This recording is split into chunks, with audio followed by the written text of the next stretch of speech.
கர்த்தர் காணும்படியாக நமக்கு செய்த கிருபைக்காக அவருக்கு கொடான கொடி ஸ்தோத்திரம்.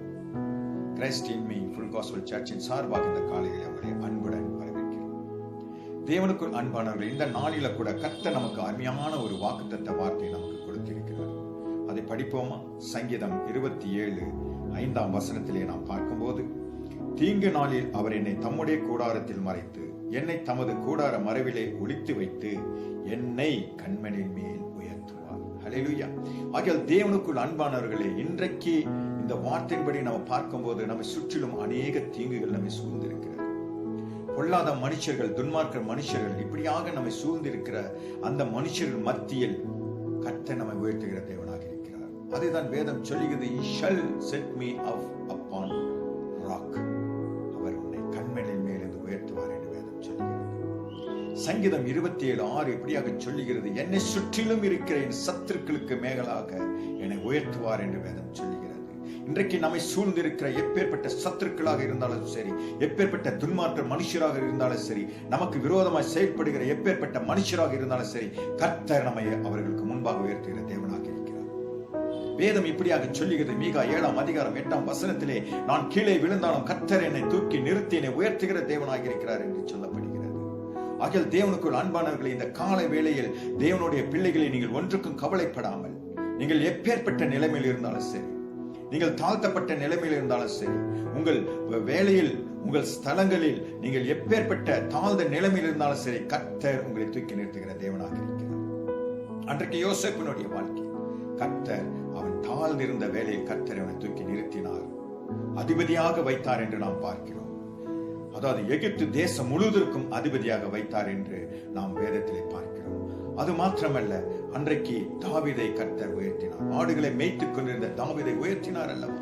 இந்த காலவேளையில் உன்னையும் என்னையும் உயர்த்த கர்த்தர் அநேக அதிசயங்களும் அற்புதங்களும் செய்கிற தேவனாக இருக்கிறார். அவர் ஒருபோதும் நம்மை கைவிடுகிற தேவன் இல்லை. இந்த காலவேளையில் இந்த வார்த்தை கேட்டுக்கொண்டிருக்கிறேன் மகனே, என் மகளே, கர்த்தர் ஒருபோதும் உன்னை கைவிட மாட்டார். எந்த சூழ்நிலையில் இருந்தாலும் கர்த்தர் உன்னை உயர்த்துவார். இந்த வார்த்தை இந்த நாளில் உங்களுக்கு ஆறுதலாகும், தேறுதலாகும்.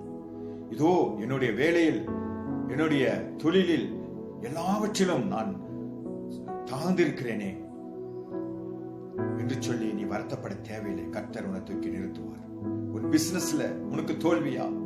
உன் படிப்புல உனக்கு நாணம் இல்லையா?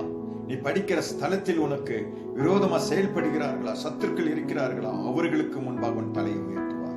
அவர்களுக்கு முன்பாக உன்னை தூக்கி நிறுத்துவார். ஆகியால் தேவனுக்குள் அன்பானவர்களே, இந்த காலை வேளை இந்த வசனத்தை கேட்ட தேவ பிள்ளைகளே, நீங்கள் ஒன்றுக்கும் கவலைப்பட தேவையில்லை. அவர் உன் தலையை உயர்த்துகிற தேவன், உன் தொழிலில் உயர்த்துகிற தேவன், உன் படிப்பில் உன்னை உயர்த்துகிற தேவன், உன் வேலையில், உத்தியோகத்தில் உன்னை உயர்த்துகிற தேவன், உன் குடும்பத்தில் உள்ள எல்லாவற்றிலும் இருந்து உன்னை உயர்த்துகிற தேவன். உன்னை யாரெல்லாம் வெறுத்தார்களோ அவர்கள் முன்பாக உன்னை உயர்த்துகிற தேவன் ஒருவர் உண்டு. அவர் தான் நம்முடைய ஆண்டவர் இயேசு கிறிஸ்து. ஆகையால் இந்த காலவேளை நம்முடைய தேவன் அன்புள்ள தேவன். அவர் அன்பு மாறாத தேவன். அவருடைய அன்பினால் அன்றைக்கு கல்வாரி மேட்டில் அன்பை வெளிப்படுத்தினார் என்று நாம் பார்க்கிறோம். ஆகையால் தேவனுக்குள் அன்பானவர்களே, இந்த வார்த்தை கேட்ட பிள்ளைகள் ஒவ்வொருவரும் இந்த நாளில் நீங்கள் ஒன்றுக்கும் வெட்கப்படாமல் சோர்ந்து போகாமல் இருப்பதற்காக ஆண்டவர் இந்த நாளில் உங்களை மென்மேலும் உயர்த்துவார்.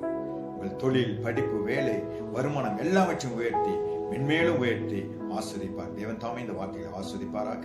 நம் கண்களை மூடி ஜெபிப்போமாக. எங்களை அளவுக்கு அதிகமான நேசிக்க நல்லதோ இந்த நாளில் அப்பா, நாங்கள் கேட்ட இந்த சத்திய வார்த்தையின்படி இந்த நாளில் உங்களுடைய பிள்ளைகள் ஒன்றுக்கும் கவலைப்படாமல் அப்பா, அவர்கள் எந்த சூழ்நிலையில் இருந்தாலும் சரி, அவர்கள் தாழ்ந்த நிலைமையில் இருந்தாலும் சரி, எல்லாராலும் புறக்கணிக்கப்பட்ட நிலைமையில் இருந்தாலும் சரி, தம்புடி எல்லாராலும் தள்ளப்பட்ட நிலைமையில் இருந்தாலும் சரி, தம்புடி அப்பா, ஒவ்வொரு பிள்ளைகள் இந்த நாளில் இந்த உம்முடைய வாக்குத்தத்தின் வார்த்தையின்படி ஒவ்வொரு இருவரையும் தூக்கி நிறுத்தி ஆசீர்வதித்து வழி நடத்துகிறார்.